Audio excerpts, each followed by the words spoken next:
ప్రభు నామమునకు మహిమ కలుగును గాక. ఈ ప్రత్యేకమైన సభల్లో చివరి రోజు మనమున్నాం. దేవుడు తన దాసులు లివింగ్స్టన్ అన్నగారిని, డేవిడ్ రాజ్ అన్నగారిని, అదే సమయంలో ప్రియులు దేవ సహాయం అన్నగారిని గత 2 దినాలుగా ఉపయోగిస్తూ ఉన్నారు. గత రాత్రి నేను కూడా ప్రియులతో కలిసి సహవాసం చేయడానికి, ప్రభు మాటలు పంచుకోవడానికి ప్రభు అనుగ్రహించిన సమయాన్ని బట్టి ప్రభుని స్తుతిస్తూ ఉన్నాను. అదే సమయంలో ప్రేమతో ఆహ్వానించి అవకాశం ఇచ్చిన స్థానిక సంఘ పెద్దలు, పరిచారకులు, పరిశుద్ధులందరికీ, ప్రాముఖ్యంగా దేవుని సేవకులు కృపన్నకు అధ్యక్షులుగా చక్కగా కోడికలు నడిపిస్తున్న దేవుని సేవకుడు, మిషనరీగా ఉన్న శేఖర్ తమ్ముడుకు, అలాగే చక్కని కీర్తనలు పాడి ప్రభునామాన్ని మహింపరుస్తున్న యోహానన్నకు, చేరువచ్చిన మీ అందరికీ కూడా యేసు ప్రభునామములో వందనాలు. రాత్రి సభ నిండుగా ఉంది. బహుశా 2వ వర్తమానానికి వస్తారేమో.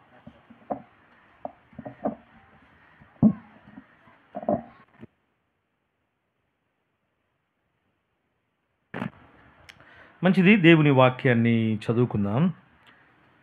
అపోస్తుల కార్యముల గ్రంథం 13వ అధ్యాయం. అపోస్తుల కార్యముల గ్రంథం 13వ అధ్యాయం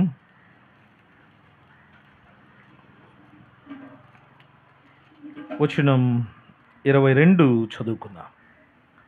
అపోస్తుల కార్యముల గ్రంథం 13వ అధ్యాయం 22వ వచనం. తరువాత అతనిని తొలగించి దావీదును వారికి రాజుగా ఏర్పరిచాడు. మరియు ఆయన, నేను యెష్షయి కుమారుడైన దావీదును కనుగొంటిని, అతడు నా ఇష్టానుసారుడైన మనుష్యుడు, అతడు నా ఉద్దేశములన్నీ నెరవేర్చునని చెప్పి అతన్ని గూర్చి సాక్ష్యము ఇచ్చాను. దేవుని సహాయం కొరకై నేను కూడా ఒక్క మాట ప్రార్థన చేస్తాను. తదుపరి మాటలు మనం ఆలకిద్దాం. కనికరము కలిగిన దేవా, మీకు స్తోత్రాలు. క్రీస్తు యేసు ప్రభు ద్వారా నశించిపోయే మాకు మీరు అనుగ్రహించిన రక్షణ భాగ్యమును బట్టి కృతజ్ఞతలు చెల్లిస్తున్నాం. పెదకాకాని ఈ ప్రాంతంలో మా ప్రియులు కృపను బలపరిచి మీ పని జరిగించడానికి కృప చూపారు. సంఘాన్ని నానాటికి అభివృద్ధి చేస్తూ ఉన్నారు. ఈ స్థానిక సంఘం వ్యయ ప్రయాసలు కూర్చి మీ చిత్తములో ప్రార్థనాపూర్వకంగా ఈ సభలు ఏర్పాటు చేసుకుని ఉండగా, నిన్న మొన్న మీరు అనుగ్రహించిన మీ తలంపులను బట్టి, సిద్ధపరిచి తీసుకుని ఉపయోగించిన మీ దాసులను బట్టి స్తోత్రాలు. చివరి దినం మేముండగా ఈ దిన సభలు కూడా దీవెనకరంగా జరిగించమని, మాట్లాడబోయే నన్ను కనికరించండి, మాట్లాడవలసిన వారిని కూడా బలపరిచి ఉపయోగించండి. ఈ 3 దినాల సభలు స్థానిక సంఘానికి, ఆయా సంఘాల నుండి వచ్చిన పరిశుద్ధులకు క్షేమకరంగా చేయమని క్రీస్తు యేసు అమూల్యమైన నామంలో కృతజ్ఞతలు చెల్లించి ప్రార్థన చేయుచున్నాము తండ్రి, ఆమేన్. ప్రభునందు ప్రియమైన సహోదరి సహోదరులారా, ఈ ఉదయకాలం మన వాక్య ధ్యానమునకు సహాయకరంగా అపోస్తుల కార్యముల గ్రంథం 13వ అధ్యాయం 22వ వచనాన్ని మనం చదువుకున్నాం. అపోస్తుడైన పౌలు తన మొదటి సేవాయాత్రలో 13వ అధ్యాయంలో అంతియోకియ సంఘము నుండి సేవ కొరకై ప్రత్యేకించబడ్డాడు. ఆ తదుపరి తన మొదటి సువార్త యాత్రలో వారు పిసిదియాలోనున్న అంతియోకియకు వచ్చారు. అంతియోకియలో సమాజ మందిరం ఉంది. వారు సమాజ మందిరంలోనికి వెళ్ళి కూర్చున్నారు. అప్పటికి క్రొత్త నిబంధన సంఘము ఆరంభమైంది అపోస్తుల కార్యముల గ్రంథం 2వ అధ్యాయంలో. కానీ పని ఇంకా విస్తరించాల. చాలా అరుదుగా చెప్పాలి అంటే వేళ్ల మీద లెక్కించగలిగిన సంఘాలు మాత్రమే అప్పటికి ఉన్నాయి. అప్పటికి క్రొత్త నిబంధన సంఘాలు లేవు, కానీ సమాజ మందిరాలు ఉన్నాయి. ఏమున్నాయి? సమాజ మందిరాలు. అవి యూదులకు సంబంధించిన మందిరాలు. పౌలు బర్నబాలు వారు సమాజ మందిరములోనికి వెళ్ళి కూర్చున్నారు. కూర్చున్న తదుపరి సమాజ మందిరములో వారికి ఉన్న అలవాటు చొప్పున ధర్మశాస్త్ర గ్రంథాన్ని చదివి వినిపించారు. అక్కడున్న పెద్దలు ఏం చేశారంటే, సహోదరులారా అంటే పౌలు బర్నబాలతో అంటున్నారు, మీరేదైనా వాక్య వివరణ చెయ్యాలి అనుకుంటే మీరు చెప్పవచ్చు అన్నారు. ఆ దినాల్లో అది సరిపోయిందిలే. ఈ దినాల్లో పొరపాటున సంఘాలు అలా చేశారనుకోండి, వచ్చిన వారిని క్రొత్త వారు వచ్చారని చెప్పి మీరు వాక్యం చెప్పండి అంటే ఎట్లా ఉంటుంది పరిస్థితి? బాబోయ్, వారెవరో ఎరగకుండా వాక్య విషయంలో వారి క్రమం ఏంటో తెలుసుకోకుండా మనం వారికి అవకాశం ఇస్తే సంఘముల్లో ఏమవుతుంది? గలిబిలి అవుతుంది. కానీ పౌలు బర్నబాలు అప్పటికే సేవ కొరకై ప్రత్యేకించబడిన వారు. 13వ అధ్యాయంలోనే కదా ఆ దినాల్లో అంతియోకియ సంఘం ఒక బలమైన సాక్ష్యము కలిగిన స్థిరమైన పునాది లాంటి సంఘం. ఆదిమ సంఘాలలో అదొక ప్రాముఖ్యమైన సంఘం. అక్కడ నుండి వారు సేవ కొరకు ప్రత్యేకింపబడ్డారు కాబట్టి ఇది అందరికీ తెలిసింది. వారిని చూచి, సహోదరులారా కొంచెం పెంచన్నా, మీరు ఏదైనా చెప్పాలి అనుకుంటే చెప్పండి అన్నప్పుడు వారు పౌలు నిలబడి సైగ చేసి మాట్లాడుతూ ఉన్నాడు. అక్కడ అందరూ యూదులు ఉన్నారు ఎక్కువగా. ఎవరున్నారు? యూదులు ఉన్నారు. ఇక్కడ ఎక్కువగా నాకు చిన్నపిల్లలు యవనస్తులు కనబడుతున్నారు. అక్కడ అందరూ యూదులు ఉండగా యూదుల మధ్య పౌలు నిలబడినప్పుడు పౌలు వారికి ఏ ప్రసంగం అర్థమవుతుందో, ఏ మాటలతో వారికి పరిచయం ఉందో ఆ మాటలు ఆ ప్రసంగాన్ని వారి మధ్య నిలబడి చేశాడు. ఇది చాలా ప్రాముఖ్యమైంది. ప్రజల నాడి తెలియకుండా అక్కడున్న ప్రజలు ఎలాంటి వారో, వారు ఏమి గ్రహించగలరో ఎరగకుండా మన పాండిత్యాన్ని ప్రదర్శిస్తే ఆ ప్రసంగంలో ప్రయోజనం ఉండదు. ఇప్పుడు పౌలు వారి మధ్యకు వెళ్ళి ఏం చేస్తున్నాడు అంటే, వారికి ధర్మశాస్త్రం తెలుసు, వారికి పాత నిబంధన తెలుసు. కాబట్టి అతడు పాత నిబంధనలోని దృష్టాంతాన్ని ఎత్తి వారికి ప్రసంగం చేస్తున్నాడు. మన ప్రియులు వారు దాసులుగా ఐగుప్తుకు వెళ్ళారు, మోషే ద్వారా విడిపించబడి తీసుకొని రాబడ్డారు. తర్వాత యెహోషువ నాయకత్వంలో వారికి స్వాస్థ్యాలు ఇచ్చారు. ఆ తదుపరి వారికి న్యాయాధిపతులు ఇచ్చాడు. ఆ తదుపరి రాజు కావాలి అని కోరితే రాజును ఇచ్చాడు. ఇప్పుడు మనం చదువుకున్న వచనానికి ఎక్కడికి వచ్చాడు? దావీదు దగ్గరకు వచ్చాడు. దావీదు దగ్గరకు వచ్చాడు. దావీదును గురించి పౌలు మాట్లాడుతూ ఏమంటున్నాడు అంటే, ఆ మాట మరలా చూద్దాం. 13:22 చదవండి అన్న సహాయకరంగా. తర్వాత అతన్ని తొలగించి దావీదును వారికి రాజుగా ఏర్పరచును, మరియు ఆయన, నేను యెష్షయి కుమారుడైన దావీదును కనుగొంటిని, అతడు నా ఇష్టానుసారుడైన మనుష్యుడు. చాలన్నా, దేవుడు నేరుగా సమూయేలు ప్రవక్త ద్వారా దావీదును గురించి సాక్ష్యం ఇస్తున్నాడు. అతడు అనగా దావీదు నా ఇష్టానుసారుడైన మనుష్యుడు. ఎవరంట? నా ఇష్టానుసారుడైన మనుష్యుడు. దావీదంటే దేవునికి ఇష్టం. దావీదంటే ఎవరికి ఇష్టం? దేవునికి ఇష్టం. ఈ ఉదయకాలం దాని మీదే నేను మాట్లాడాలని తలంచుతూ ఉన్నాను. చాలా క్లుప్తంగానే మాట్లాడతా. బైబిల్లో చాలామంది వ్యక్తులు అంటే ప్రభువుకి ఇష్టం. కానీ వీరంటే నాకు ఇష్టము అని ముగ్గురు గురించి బైబిల్లో తేటగా వ్రాయబడింది. ఎంతమంది గురించి వ్రాయబడింది? ముగ్గురు గురించి వ్రాయబడింది. అందులో ఒకటి ఇప్పుడే మనం చదువుకున్నాం. దావీదు అంటే దేవునికి ఇష్టం. ఆదికాండము 5వ అధ్యాయములో హనోకున్నాడే, 11:5లో వ్రాశాడు. హెబ్రీ పత్రిక 11:5లో అతడు కొనిపోబడక ముందు దేవునికి ఇష్టుడై ఉండేనని సాక్ష్యము పొందెను. ఉందా మాట? హెబ్రీ పత్రిక 11వ అధ్యాయం 5వ వచనంలో ఎవరు? హనోకు. అతడు కొనిపోబడక ముందు దేవునికి ఇష్టుడై ఉండేనని సాక్ష్యము పొందేను అన్నాడు. దావీదంటే దేవునికి ఇష్టం, హనోకు అంటే దేవునికి ఇష్టం మాత్రమే కాదు. దానియేలు గ్రంథం 9వ అధ్యాయం 22వ వచనంలో, 9వ అధ్యాయంలో దానియేలు తన పాపాన్ని, తన ప్రజల పాపాన్ని ఒప్పుకుంటూ ఉండగా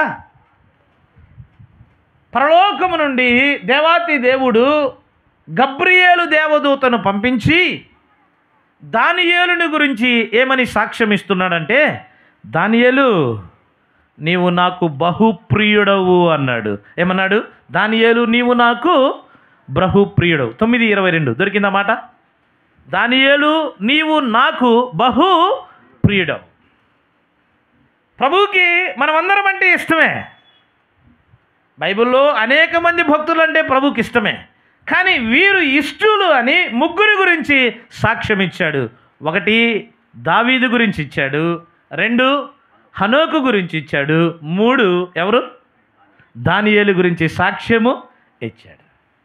ఇలాంటి ముక్కలన్నీ మనసులో వేసుకోవాలన్నమాట. మధ్యాహ్నం ముక్కలు పెడతారా లేదా అనేది కాదు. ఇలాంటి ముక్కలు బైబిల్లో ఇలాంటివి చాలా ప్రాముఖ్యమైనటువంటి సంగతులు ఉన్నాయి. ప్రభువుకి ఇష్టమైన వారు. అలాగైతే దావీదంటే దేవునికి ఎందుకు ఇష్టం? దావీదు నా ఇష్టానుసారుడు, నా ఉద్దేశములు నెరవేర్చువాడు, దావీదంటే నాకు ఇష్టము అంటున్నాడు దేవుడు. ఎందుకు? ఏంటి కారణం? చాలా సంగతులు ఉన్నాయి బైబిల్లో, కానీ వాటన్నిటిని నేను జ్ఞాపకం చేయాలనుకోవట్లేదు. కానీ ఒక 2 సంగతులు. దావీదంటే దేవునికి ఎందుకు ఇష్టం, ఎందుకు దేవుడు దావీదుని గురించి నా ఇష్టానుసారుడైన మనుష్యుడని సాక్ష్యం ఇచ్చాడో ఒక 2 సంగతులు చూద్దాం రండి. మొట్టమొదటి మాట 25వ కీర్తన వచనం 11, వచనం 18 చదువుదాం. కీర్తనల గ్రంథం 25వ కీర్తన 11వ వచనాన్ని అలాగే 18వ వచనాన్ని చదువుదాం. యెహోవా నా పాపము బహుఘోరమైనది, నీ నామమును బట్టి దానిని క్షమింపుము. 18వ వచనం అన్న, నా బాధను నా వేదనను కనుగొనుము, నా పాపములన్నిటినీ క్షమింపుము. దొరికిందన్నమాట. 25వ కీర్తన ఇది ఎవరు వ్రాశారు అంటే పై భాగంలో చాలా తేటగా వ్రాయబడింది, దావీదు కీర్తన అన్నాడు. ఎవరి కీర్తన? దావీదు కీర్తన. దావీదు దేవుని సన్నిధిలో ప్రార్థన చేస్తూ ఉన్నాడు, ప్రభు సన్నిధిలో మొరపెడుతూ ఉన్నాడు. ఏమంటూ ఉన్నాడు అంటే వచనం 11లో అలాగే వచనం 18లో, యెహోవా నా పాపము బహుఘోరమైనది, నా పాపమును క్షమించు అంటున్నాడు. నా పాపమును ఏం చేయాలంట? క్షమించు. దావీదంటే దేవునికి ఎందుకు ఇష్టము అంటే దావీదు తన పాపాన్ని ఉన్నది ఉన్నట్లుగా దేవుని దగ్గర ఒప్పుకునేవాడు. ఇది చాలా ప్రాముఖ్యమైనది. ఈ దినాల్లో పాపమును ఒప్పుకునేవారు కనబడుతున్నారా? కప్పుకోవడానికి ఇష్టపడుతున్నాం. ఒక పాపాన్ని కప్పుకోవడానికి 100 పాపాలు చేస్తున్నాం. అదే లోకంలో సామెత ఉంది, ఒక వివాహం చెయ్యాలి అంటే అబద్ధం ఆడాలట. ఒక అబద్ధం ఆడితే ఆ అబద్ధాన్ని కప్పుకోవడానికి ఎన్ని అబద్ధాలు వాడాలి చూసారా? 100 అబద్ధాలు. పాపము చాలా ప్రమాదకరమైంది. అట్టి పాపాన్ని పొరపాటున జరిగించినప్పుడు దావీదులో ఉన్న గుణం ఏంటంటే అతడు యథార్థంగా తన పాపాన్ని దేవుని సన్నిధిలో ఒప్పుకునేవాడు. సామెతల గ్రంథంలో మాట మనకి బాగా తెలుసు. అతిక్రమములు దాచిపెట్టువాడు వర్ధిల్లడు, వాటిని ఒప్పుకొని విడిచిపెట్టువాడు కనికరము పొందుతాడు. ప్రియ సోదరి సోదరుడా, ప్రభు సన్నిధిలో నీవు నేను ఉండగా మన పాపాలు ప్రభు సన్నిధిలో ఒప్పుకుంటున్నామా? క్షమించమని ప్రభువుని అడుగుతూ ఉన్నామా? ఈ మాట చెప్తుంటే అదేంటన్నా, నేను 2005లో లేకపోతే 2014లో 2020లో ప్రభువా పాపినైనా నన్ను క్షమించు అని అడిగాను, ఇంకా నేనేం అడగాలి? అంటే నేను ప్రభువుని నమ్ముకున్నాను కదా, నా పాపాలు క్షమించబడ్డాయి కదా. నిజమే, అది వేరు. జీవగ్రంథంలో పేరు వ్రాయబడడానికి పాప క్షమాపణ అడిగావు, అది వేరు. అలాగని చెప్పి ఆ రోజు నుండి ఈ రోజు వరకు నువ్వే తప్పు చేయలేదా? ఏ బ్రదర్, ఏ సిస్టర్, ఏ తప్పు చేయలేదా? పాపం అంటే ఏంటి? నరహత్య చేయడమా? పాపం అంటే ఏంటి? వ్యభిచారం చేయడమా? ఏంటి పాపం? దేవునికి అయిష్టమైనది. అబద్ధం దేవునికి ఇష్టమా? చెప్పరేంటి, మౌనంగా ఉన్నారు? ఇష్టం లేదు. చెడు చూపు దేవునికి ఇష్టమా? ఇష్టం లేదు. చెడు సంభాషణ దేవునికి ఇష్టమా? ఇష్టం లేదు. చెడు ఆలోచన దేవునికి ఇష్టమా? ఇష్టం లేదు. మరి ఇవన్నీ చేస్తున్నారా? పొద్దున ఎంతమందిని తిట్టావు? ఇంట్లో వారిని తిట్టావా? యజమాని, పిల్లల్ని అరిసావా? అయ్యగారు మీరు ఇంట్లో ఎవరిని ఏమనలేదా? కోప్పడలేదా? నీవు పరుండి ఉండగా నీ మనసులో ఎన్ని చెడు ఆలోచనలు వచ్చాయి, ఎన్ని కాని తలంపులు నీ మనసులో తిరుగుతూ వచ్చాయి. అలాగైతే మనమందరము దేవుని దృష్టిలో ఏం చేస్తున్నాం? పాపము చేస్తున్నాం. దాన్ని ప్రభు సన్నిధిలో ఏం చేయాలట? ఒప్పుకోవాలి. దావీదు కప్పుకునేటువంటి వ్యక్తి కాదు. తన పాపాన్ని ప్రభు సన్నిధిలో బాహాటంగా ఒప్పుకుంటూ ఉన్నాడు. అందుకనే దేవుడు దావీదుని గురించి సాక్ష్యం ఇస్తున్నాడు, అతడు నాకు ఇష్టమైన వ్యక్తి. దావీదంటే నాకు ఇష్టం. ఎందుకు అంటే తన పాపాన్ని, అది చిన్నదైనా పెద్దదైనా, అది ఏదైనా సరే అతడు కప్పుకోడు. అతడు దాన్ని ఏం చేస్తాడంట? ఒప్పుకుంటాడు. రండి, సమూయేలు 2వ గ్రంథం 12వ అధ్యాయం. సమూయేలు 2వ గ్రంథం 12వ అధ్యాయం వచనం 13 చూడండి. వచనం 13, నేను పాపము చేసి తినని దావీదు నాతానుతో అనగా. చాలు బ్రదర్, ఈ సందర్భం మనమందరం బాగా ఎరిగిందే. దావీదు బెత్షెబాతో పాపం చేశాడు. పాపము చేసిన తర్వాత దేవాతి దేవుడు ప్రవక్త అయిన నాతానును దావీదు దగ్గరకు పంపించాడు. ఎందుకు అంటే అది పాపము అన్న సంగతి దావీదుకు అర్థము కాలేదు. పాత నిబంధనలో దేవుడు బహుభార్య తత్వాన్ని అనుమతించాడు. దేన్ని అనుమతించాడు? బహుభార్య తత్వం. కాబట్టి ఈ బెత్షెబాను వివాహం చేసుకోవడం అది తప్పు కాదు అని దావీదు అనుకున్నాడు. దాని విషయమై ప్రభు దగ్గర క్షమాపణ కోరినవాడు కాదు. దేవుడు నాతాను ప్రవక్తను పంపించి ఉపమాన రీతిగా మాట్లాడాడు. ఒక ఐశ్వర్యవంతుడు ఉన్నాడు, ఒక పేదవాడు ఉన్నాడు, ఒక ధనికుడు, ఒక దరిద్రుడు. ఈ ధనికుడికి విస్తారమైన గొర్రెలు ఉన్నాయి. ఎన్ని ఉన్నాయంట? 100 కాదు. ఎన్ని ఉన్నాయి? విస్తారమైన గొర్రెలు ఉన్నాయి. కానీ ఆ దరిద్రునికి ఒకే గొర్రె ఉంది. పాపం చాలా అల్లారు ముద్దుగా పెంచుకుంటున్నారు వాళ్ళు. ఇంట్లో వారు పిల్లలేమి, పెద్దలేమి, కుటుంబ సభ్యులేమి ఆ గొర్రెను చాలా బాగా చూసుకుంటున్నారు. ఎలా చూసుకుంటున్నారంటే ఒక కూతురులాగా చూసుకుంటున్నారంట. ఎలా చూసుకుంటున్నారు? ఒక కూతురులాగా. మార్గ మధ్యంలో ఒక యాత్రికుడు వెళుతూ ఈ ఐశ్వర్యవంతుడి ఇంటికి వచ్చాడట. ఇతడు ఏం చేశాడు?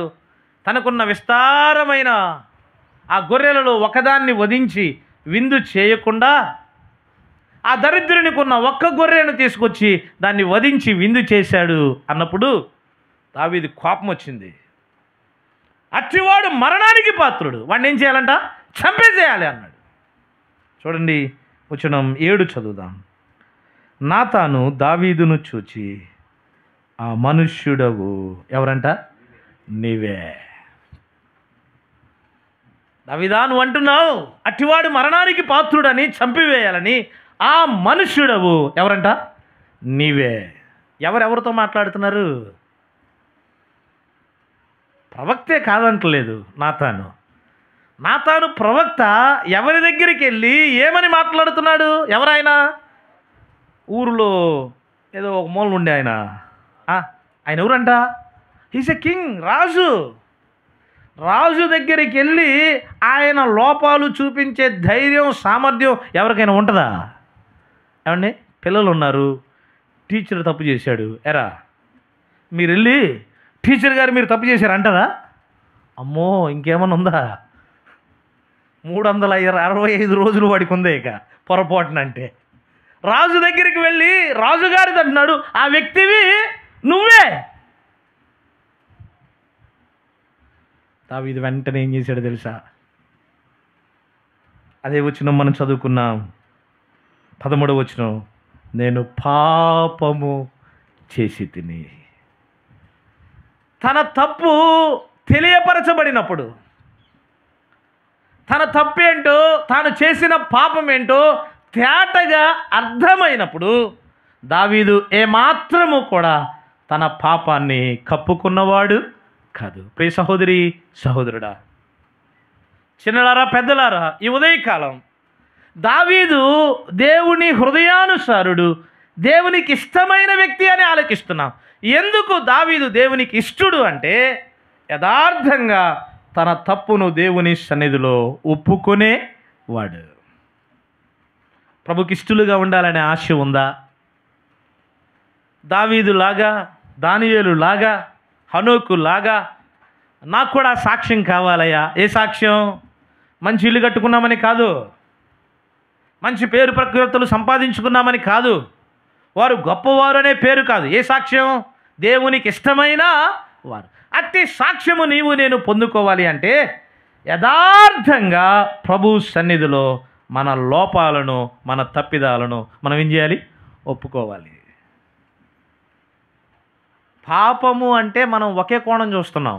ఇది సంఘానికి వెలుపటి చేసేవి. ఎక్కడ చేసేవి? సంఘానికి వెలుపటి చేసేవే పాపము అని ఆ కోణమే చూస్తున్నాం. ఇలా చెప్పలేమండి, సంఘములో ఎన్ని తప్పులు చేయడం లేదు ఏ బ్రదర్? అయోగ్యమైన ఆరాధన పాపం కాదా? ప్రభువుకి వర్ధిల్లని కొలదిగా ఇవ్వాలి, ఇవ్వలేకపోతున్నాం, పాపం కాదా? విన్నారా? వినబడుతున్నాయి ఈ మాటలు? దేవుడే అన్నాడు కదా, మనుషులు నా యొద్ద దొంగిలిస్తున్నారు.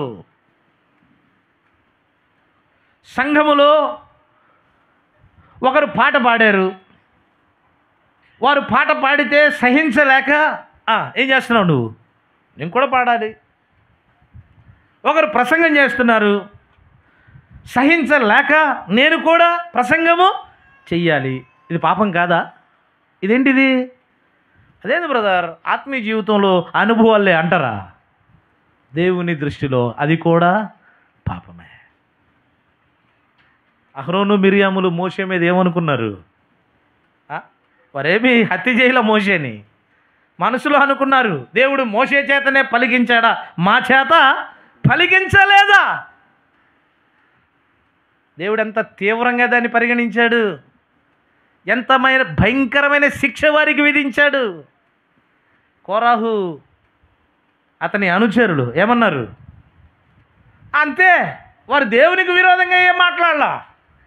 మోషే అహరోన్లు అన్నారు, ఏమయ్యా మీరిద్దరే గొప్పవాళ్ళ, మీ ఇద్దరే పరిశుద్ధుల, మీ ఇద్దరే నియమింపబడిన వాళ్ళ, ఇక మీతో పని లేదు, సర్వ సమాజంలో ప్రతివాడు పరిశుద్ధుడే అన్నారు. ఏమైంది? దేవుడు సహించాడా? పాపం అంటే ఒకే కోణం చూస్తున్నాం బయట.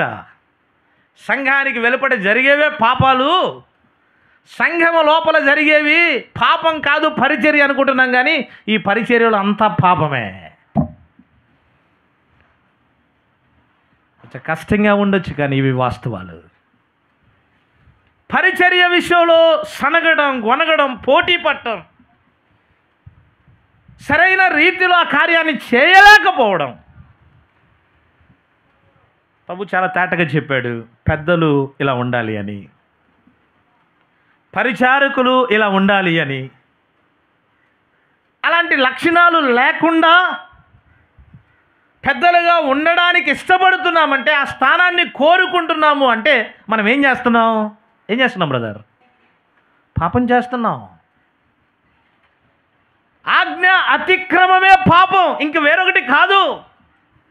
అట్టి లక్షణాలు, ఆ అర్హత, ఆ యోగ్యత నాకు లేదు. అలాంటి సమయంలో దాన్ని నేను కోరుకోవడం కూడా, దాన్ని నేను ఆశించడం కూడా అదేంటది? పాపమే. పంచిపెట్టు వారు ఎట్టి మనసుతో పంచిపెట్టాలంట? భోజనాలు చేసే దగ్గర కూడా ఏం చేయొచ్చు బ్రదర్? చెప్పండి, ఆ మాట చెప్పండి. ఏం చేయొచ్చు? పాపం చేయొచ్చు. శుద్ధ మనసుతో పంచిపెట్టకపోతే నచ్చిన వారికి నచ్చినట్లుగా, అక్కడ వచ్చిన సమస్య అది కదా, అపోస్తుల కార్యగ్రంథం 6వ అధ్యాయంలో, నచ్చని వాళ్ళకి నచ్చినట్లుగా ఇలాగ చేయడం కూడా పాపమే. పరిచర్యలో పాపం. జాగ్రత్త. నీవు నేను చేసే ఆ పాపాన్ని, ఆ తప్పిదాలను దావీదు ఎంత యథార్థంగా ఒప్పుకున్నాడో అంత యథార్థంగా ఏం చేయాలి? ఒప్పుకోవాలి. ఒకవేళ కొన్నిసార్లు మనకు అర్థం కాల, చేసిన తప్పు, ఆ పొరపాటు, ఆ లోపం అర్థం కాలేదు. పెద్దలైన వారు, చిన్నలైన వారు, అనుభవం కలిగిన వారు, వారు గుర్తించి వచ్చి చెప్పారు. చొక్కా మీద కూర అయిందో పెరుగైందో అని చెప్తే ఏం చేస్తున్నావు? వెంటనే ఏం చేస్తున్నావు బ్రదర్? శుభ్రం చేసుకుంటున్నావు. నువ్వు తప్పు చేసేవయ్యా అంటే శుభ్రం చేసుకుంటున్నావా? వెంటనే తిరగబడుతున్నావు. అంటే బాహ్య సంబంధమైన శుద్ధి కావాలి, ఆంతర్య శుద్ధి అక్కర లేదు. దావీదు వలె నేర్చుకుందాం. దావీదును ఊరికినే దేవుడు అనలా, నా ఇష్టానుసారుడు, నా హృదయానుసారుడు. ఎందుకు అంటే తన పాపాన్ని యథార్థంగా ఉన్నది ఉన్నట్లుగా ప్రభు సన్నిధిలో ఒప్పుకునేవాడు. ఇది మొదటి లక్షణం. రెండవ లక్షణానికి మనం వెళ్ళిపోదాం. రెండవ మాట సమూయేలు మొదటి గ్రంథం 24వ అధ్యాయం. సమూయేలు మొదటి గ్రంథం 24వ అధ్యాయం వచనం 17, 18, 19 వచనాలు చదువుదాం. 17, 18, 19 వచనాలు. దావీదుతో ఇట్లా నేను, యెహోవా నన్ను నీ చేతికి అప్పగింపగా నన్ను చంపక విడిచినందుకు ఈ దినమున నీవు నా అపకారమునకు ఉపకారము చేసిన వాడవై నా ఎడల నీకున్న ఉపకార బుద్ధిని వెల్లడి చేసితివి గనుక నీవు నాకంటే నీతిపరుడవు. ఒకనికి తన శత్రువు దొరికిన ఎడల మేలు చేసి పంపివేయునా. చాలు బ్రదర్. రెండవ లక్షణం. ఎందుకు దావీదు అంటే దేవునికి ఇష్టం అంటే దావీదు క్షమించే గుణం కలిగిన వాడు. ఈ ఉదయకాలం నా ప్రసంగం ఇదే. ఇక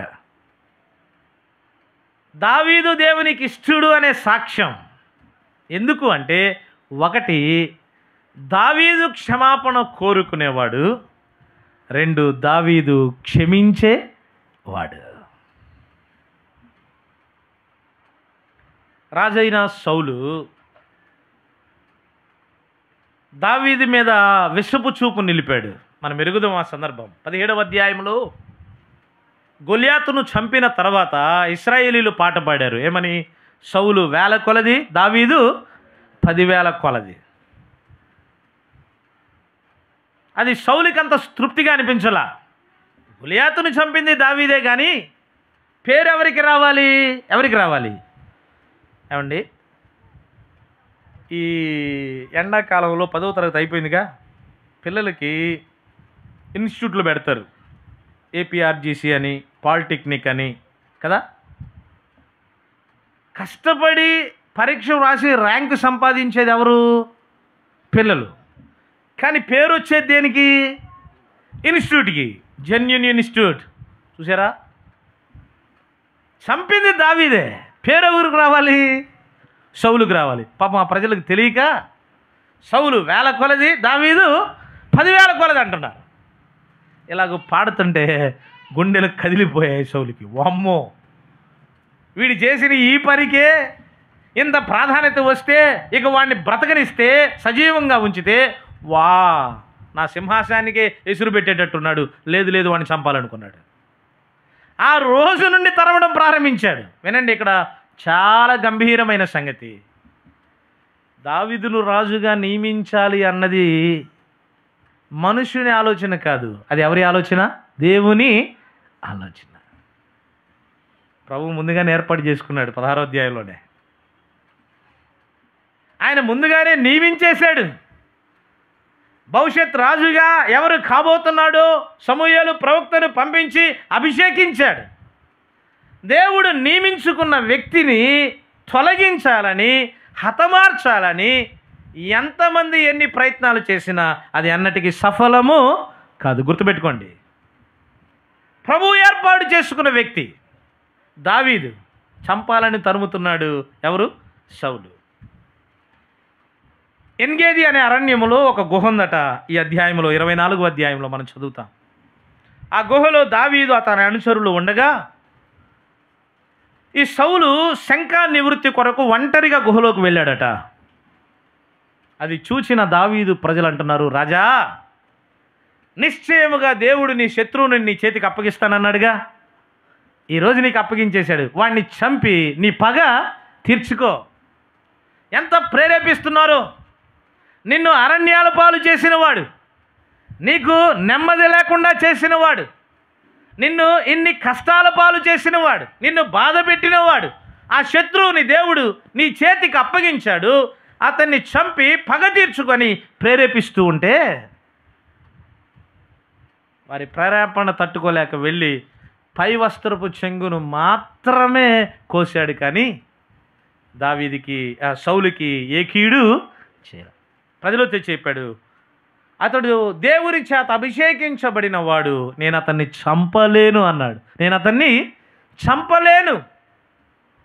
అందుకు భిన్నంగా సౌలు బయటికి వెళ్ళి ఏమని పిలుస్తున్నాడు? ఎరా సౌలు అట్టే అన్నాడా? ఏమంటున్నాడు?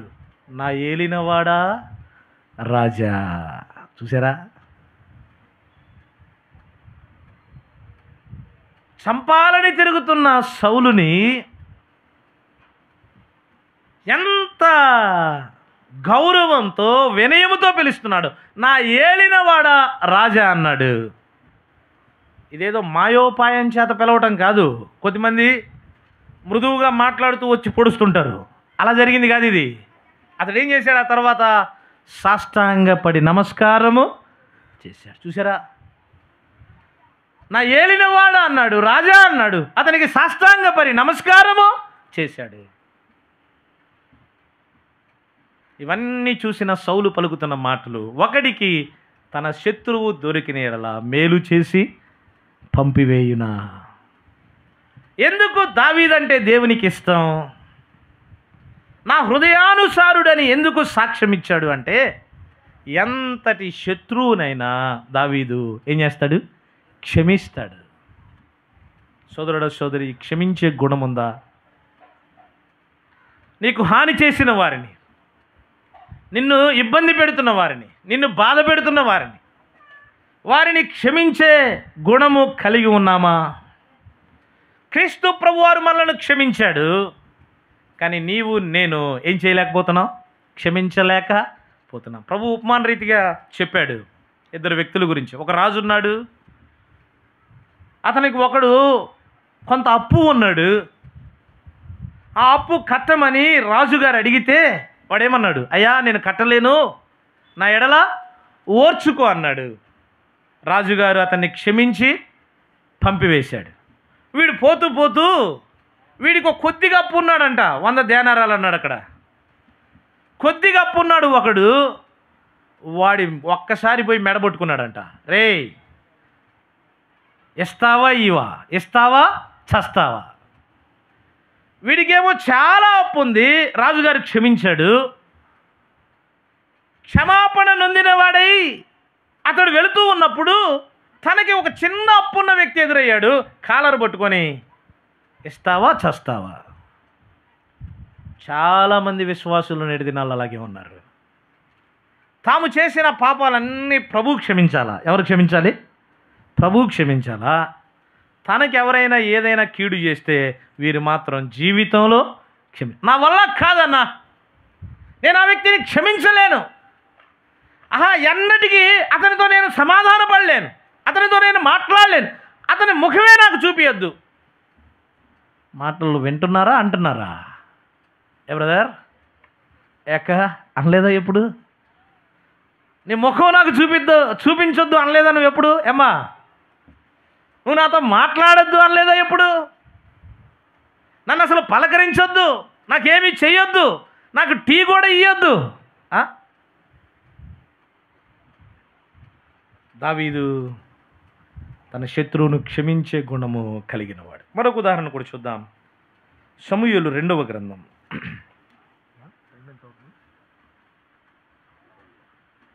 సమూయేలు 2వ గ్రంథం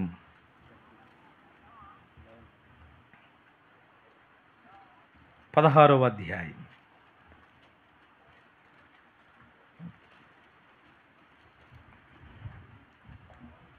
సమూయేలు 2వ గ్రంథం 16వ అధ్యాయం వచనం 11 చదువుదాం. వచనం 11. అభిషేయుతోను తన సేవకులందరితోనూ పలికినదేమనగా, నా కడుపున పుట్టిన నా కుమారుడే నా ప్రాణము తీయ చూచుచుండగా ఈ బెన్యామీనీయుడు ఈ ప్రకారము చేయుట ఏమి ఆశ్చర్యము, వాని జోలి మానుడి. దావీదు బహూరీము దాపునకు వచ్చినప్పుడు సౌలు కుటుంబకుడు గేరా కుమారుడైన షిమి అనే ఒకడున్నాడు. దావీదు అతని బలాఢ్యులు కలిసి వెళుతూ ఉండగా వారిని వెంబడిస్తూ వారిని శపిస్తున్నాడంట. వారిని ఏం చేస్తున్నాడు? శపిస్తున్నాడు. శాపం అంటే ఏంటి? దేవుడు నిన్ను దీవించునుగాక, దేవుడు నిన్ను అభివృద్ధి చేయునుగాక, నిన్ను ఫలింపజేయునుగాక. ఇదేనా శాపం? ఏంటి శాపం అంటే? వీడన్నాడు చచ్చిపోతాడు, వీడెప్పుడు కీడు కలిగిందో, వీడెప్పుడు పురుగులు పడి చేస్తాడు అంటారుగా, అనలేదా? వీడెప్పుడు నాశనం అవుతాడు, వీడెప్పుడు లేకుండా పోతాడు, అదే కదా శపించడం అంటే. ఈ షిమి ఇష్టానుసారంగా శపిస్తున్నాడు, రాళ్ళు రూగుతున్నాడంట. ఏం రూగుతున్నాడు? ఇసిరేస్తున్నాడు రాళ్ళు. కొన్నిసార్లు పెద్ద పెద్ద దెబ్బల కంటే చిన్న చిన్న దెబ్బలు చాలా నొప్పిని బాధలు కలిగిస్తాయి. అవునా? పొరపాటున చెయ్యి దీనికి తగిలింది అనుకోండి, ఈ నరం ఎంత బాధగా ఉంటుంది. కత్తితో నరికినంత బాధ ఉండదేమో. ఈ చిన్న చిన్న రాళ్ళు విసురుతుంటే తగలని రావడం చోట తగిలి చురుకు పుట్టినప్పుడు ఎంత కోపం వస్తుంది? వస్తుందా రాదా? వాడు శపిస్తున్నాడు, రాళ్ళు రువుతున్నాడు. చూడండి ఏమంటున్నాడు అదే అధ్యాయంలోనే 16వ అధ్యాయం వచనం 7 చదువుదాం. ఈ షిమి నరహంతకుడా. దావీదుని ఏమంటున్నాడంట? నరహంతకుడా, దుర్మార్గుడా, చీపో చీపో. వింటున్నారా? దావీదు పక్కన బలాఢ్యులు ఇంతమంది ఉంటే వీడు ఒక్కడే. వీడు దావీదుని ఏమంటున్నాడంటే, రే దావీదా, నువ్వు నరహంతకుడురా. నువ్వెవరు అంట? నరహంతకుడివి. ఇక్కడ ఉన్న ఎవరినైనా ఇప్పుడు ఈ మాట అంటే ఊరుకుంటారా? వాడు చూస్తున్నాడు నా వైపు, అలాగే ఈయనేంది నన్నే అంటున్నట్టున్నాడు, కిందకరా నీ పని చూస్తా అంటున్నాడు. ఇది కాదులేరా. ఎవరు ఊరుకోరు. చిన్నలకైనా పెద్దలకైనా ఆ మాట అంటే ఎంత కోపం వస్తుంది. నిజంగా హత్య చేసినోడు కూడా హంతకుడు అంటే ఊరుకుంటాడా? ఊరుకోడు. దొంగతనం చేశాడు, పట్టబడ్డాడు, అరే దొంగోడా అంటే వాడేమంటాడు? నరహంతకుడా అంటున్నాడు. ఎంత ఘోరంగా అవమానిస్తున్నాడు. దుర్మార్గుడా. ఏందంట? దుర్మార్గుడా. వీటికి మించి చీపో చీపో. అబ్బా, పొరపాటున అంత దూరంలో ఉన్నారు వారు. మనం ఇక్కడ మాట్లాడుకుంటూ ఉన్నాం. వాడికి ఏదో ఇబ్బంది అయ్యి నోట్లో నుంచి థూ అన్నాడు. ఏమన్నాడు? ఆ ఇబ్బంది అయ్యి థూ అన్నాడు. వాడు నన్నే అంటున్నాడని చెప్పి ఎన్నిసార్లు వెళ్ళి గొడవ వేసుకోలేదు. రే నన్ను థూ అంటావా, నన్ను చీ అంటావా? ఎన్నిసార్లు నువ్వు అనుకోలేదు. ఇప్పుడు అతడు పరోక్షంగా అంటలా, చాలా ప్రత్యక్షంగా నేరుగా దావీదు మొహం మీద అంటున్నాడు, చీపో చీపో. దావీదుకు మాత్రం కోపం రావట్లా. పక్కనున్నారే శరయ్య కుమారులు, రక్తం ఉడికిపోతుంది. పక్కన బలాఢ్యులు, వాళ్ళు యోధులు. వారు అంటున్నారు, అభిషేక్ అనేవాడు, రాజా ఇదిగో ఈ షిమి వీడు చచ్చిన కుక్క. వీడెవరంట? చచ్చిన కుక్క. నువ్వు ఒక్క మాట సెలవి వాడి తల తీసుకొని వస్తామంటున్నారు. ఏం చేస్తారంట? వాడి తల తీసుకొని వస్తాం. ఆ మాటకు దావీదు అన్న మాట చదివాం కదా మనం. యెహోవా అతనికి సెలవీయకపోతే, యెహోవా నన్ను శపించమని అతనికి ఆజ్ఞాపించకపోతే అతడు ఒక్క మాట కూడా పలక లేడు. నేనంటాను, ఈ ఉదయకాలం నీవు నేను ఆ స్థితికి ఎప్పుడు వెళ్ళాలి? ఏ స్థితికి? బంగ్లాలు హోదాలు ఉన్న స్థితికి కాదు. ఆత్మీయంగా దేవుడు అనుమతించకపోతే అతడు ఈ మాట పలకలేదు అనే స్థితికి. ఎప్పుడైనా అనుకున్నావా? వారు ఏదైనా పలికినప్పుడు, కానీ మాట నిన్ను గురించి అన్నప్పుడు, నీ మీద వ్యతిరేకంగా మాట్లాడుతున్నప్పుడు, దేవుడే అనుమతించాడులే, దేవుడే సెలవిచ్చాడులే అనే మాట. దేవుడు అనుమతించకపోతే, సెలవు ఇవ్వకపోతే అతడు శపిస్తాడు లేదు కదా అని మనం చదువుకున్న మాట. ఏమంటున్నాడు? నా కడుపున పుట్టిన నా కుమారుడే నా ప్రాణము తీయ చూచుచున్నది. ఎంత ఆత్మీయ అవగాహన అండి! సొంత కుమారుడు అబ్షాలోము తండ్రికి వ్యతిరేకంగా పన్నాగాలు పన్నాడు, తండ్రిని హతమార్చాలనుకుంటున్నాడు. అలాంటి స్థితిలో ఆ కుమారుని జ్ఞాపకం చేసుకున్నాడు. నా కడుపును పుట్టిన కుమారుడే ఏం తీయాలనుకున్నాడు? ప్రాణము తీయాలనుకుంటున్నాడు. ఇతడు ఎంత తిట్టనీలే, అన్నీలే. వాడు బయటవాడు కదా. బయటవాడు అంటే నా సొంత కొడుకే, నేను కని పెంచి పెద్ద చేసిన నా కుమారుడే నన్ను తిడతంటే ప్రాణం తీయాలనుకుంటే, ఇక బయటవాడు నష్టపోయిన వాడు అనినా పెద్ద బాధ ఏమీ లేదు. ఎంత ఆత్మీయమైన అవగాహన! ఈ స్థితికి నీవు నేను ఎప్పుడు రావాలి? మనల్ని ఎవరైనా తిడుతున్నప్పుడు, నానా మాటలు అంటున్నప్పుడు, ఇష్టానుసారంగా దూషిస్తున్నప్పుడు, ఆ పరిపక్వత, ఆ మంచి ఆలోచన. ఇంకా అంటాడు, వచనం 12 చూడండి, వచనం 16-12. యెహోవా నా శ్రమను లక్ష్యపెట్టునేమో, వాడు పలికిన శాపమునకు బదులుగా యెహోవా నాకు మేలు చేయునేమో. వాడు శాపమే పలికాడు, కానీ దానికి బదులుగా యెహోవా నాకేం చేస్తాడు? మేలు చేస్తాడు. గుర్తుపెట్టుకుందాం. వాడు శపిస్తే నువ్వు శపించాల్సిన అవసరం లేదు.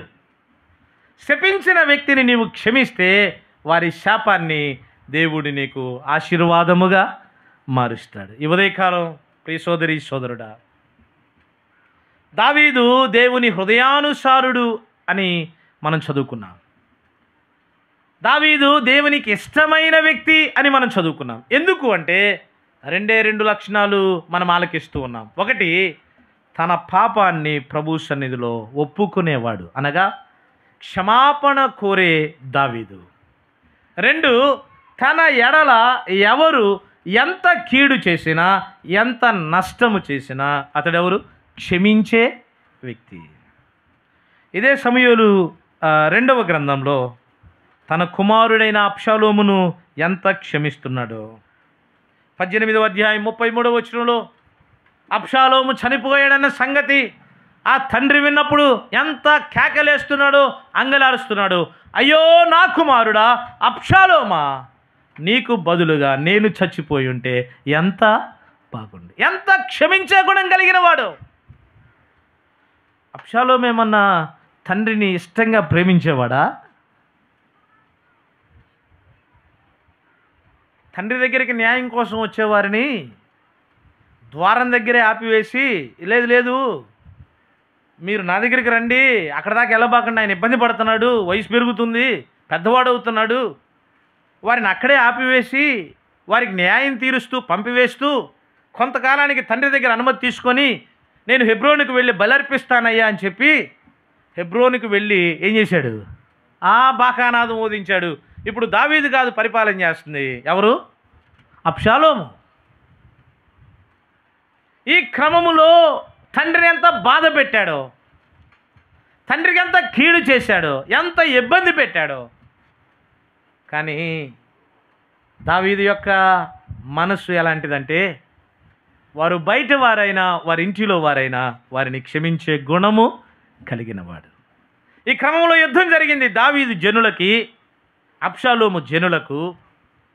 యుద్ధం జరుగుతున్నప్పుడు ముఖ్యులైన నాయకులతో దావీదు ఏం చెప్పాడు? నా నిమిత్తమై అబ్షాలోము యుద్ధంలో మీకు కనబడితే దయచూపండి, వాడికి కీడు బాగండి. యుద్ధభూమి నుంచి సమాచారం వచ్చింది, ఇద్దరు వ్యక్తులు తీసుకొని వచ్చారు, కూషి అనే ఒకడు, అహిమైష్ అనే ఒకరు. ఏమని? రాజా నీకు శుభము, మనకి జయం కలిగింది, మనం విజయం సాధించాము అని వారు సంతోషంగా చెప్తుంటే దావీదు అడిగిన ప్రశ్న ఏంటో తెలుసా? బాలుడైన అబ్షాలోము క్షేమంగా ఉన్నాడా? ఎంత క్షమించే గుణం కలిగిన వాడండి. గెలిచిన ఆనందంలో అబ్బూరపోయి గంతులు వేయాల్సిన దావీదు దానికి భిన్నంగా కుమారుడైన అబ్షాలోము క్షేమంగా ఉన్నాడా? కూషి చెప్తే సరే నువ్వు పక్కకు రా. అహిమైషుని అడిగాడు, బాలుడుగా అబ్షాలోము క్షేమంగా ఉన్నాడా? తాను చనిపోయాడనే సంగతి ఆ తండ్రికి వినబడినప్పుడు హృదయం బ్రద్దలైపోయింది. ఆ కుమారుని విషయమై అంగలార్చాడు, ఏడ్చాడు, కేకలు వేశాడు. అయ్యో నా కుమారుడు అబ్షాలోమా, నీకు బదులుగా నేను చనిపోయి ఉంటే ఎంత బాగుండు. ఎంత క్షమించే గుణం అండి. అంత కీడు చేసిన కుమారుని ఏ తండ్రి అయినా క్షమిస్తారా? ఏ తండ్రి క్షమించడు. ప్రాణం తీయాలనుకున్న కుమారుడు, తండ్రిని ఇబ్బంది పెట్టిన కుమారుడు, బాధ పెట్టిన కుమారుడు, కుటుంబంలో అవమానం తెచ్చిన కుమారుడు, అట్టి కుమారుణ్ణి తండ్రి క్షమిస్తున్నాడు. ఆ కుమారుని కొరకై అంగలారుస్తూ ఉన్నాడు. ఈ మాటలు ఆలకిస్తూ ఉండగా మన పరమ తండ్రి ప్రభువైన యేసుక్రీస్తు వారు తన మీద తిరుగుబాటు చేసి చెదరిపోయిన ప్రజలను క్షమించడానికి ఆయన ఇష్టపడుతున్నాడు. ఈనాటికి ఇష్టపడుతూనే ఉన్నాడు. మానవుల పాపమును పరిహరించడానికి సిలువలో చనిపోయి సమాధి చేయబడి మరణాన్ని జయించి తిరిగి లేచి పాపములను క్షమించడానికి ఇష్టపడి ప్రేమతో ప్రభు ఆహ్వానిస్తూ ఉండగా ఈ సభలో కూర్చున్న వారిలో చిన్నలైన పెద్దలైన క్రీస్తు ప్రభు వారిని ఎరగకుండా ఉంటే ఈ ఉదయకాలం నిన్ను క్షమిస్తున్న ప్రభుని అర్థం చేసుకుందాం. ఆ ప్రభుని సొంత రక్షకునికి అంగీకరిద్దాం, పాప క్షమాపణ పొందుదాం. నమ్మిన మనం ప్రభుకి ఇష్టలుగా ఉండాలి, పిల్లలుగా ఉండాలి వాస్తవమే, కానీ తల్లిదండ్రులకు ఇష్టలైన పిల్లలుగా ఉండాలి. ఇది చాలా ప్రాముఖ్యమైనది.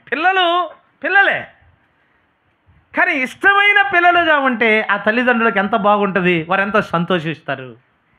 మనమందరం దేవుని పిల్లలమే, సంతోషమే. కానీ దేవుని పిల్లలైన మనం దేవునికి ఇష్టలైన పిల్లలముగా ఉంటే అది ఎంత ప్రభుకి ఆనందంగా ఉంటుందో ఆలోచన చేద్దాం. దావీదు దేవుని హృదయానుసారుడు, ఇష్టమైన వ్యక్తి. ఎందుకంటే 2 మాటలు చూసాం. ఒకటి, అతడు క్షమాపణ కోరుకునేవాడు. చిన్నదైనా పెద్దదైనా తన తప్పును ఉన్నట్లుగా యథార్థంగా ప్రభువు సన్నిధిలో ఒప్పుకునేవాడు. 2, తన పట్ల కీడు చేసిన వారు ఎంత పాపం చేసినా, తనకు విరోధంగా ఎంత కీడు చేసినా అట్టివారిని ఏం చేస్తాడు? క్షమించేవాడు. ఈ 2 లక్షణాలు నీవు నేను కలిగి ఉన్నప్పుడు నిశ్చయంగా నీవు నేను కూడా ప్రభుకి ఇష్టలుగా ఉండగలం. దేవుడి ఉదయకాలం ఈ తలంపులు మన వెనికిడిలో దీవించును గాక. తలలు ఉంచుదాం, ప్రార్థన చేద్దాం.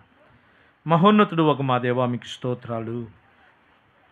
క్రీస్తు యేసులో మీరు మాకు రక్షణ భాగ్యం అనుగ్రహించి మీ సన్నిధిలో ఆనందించి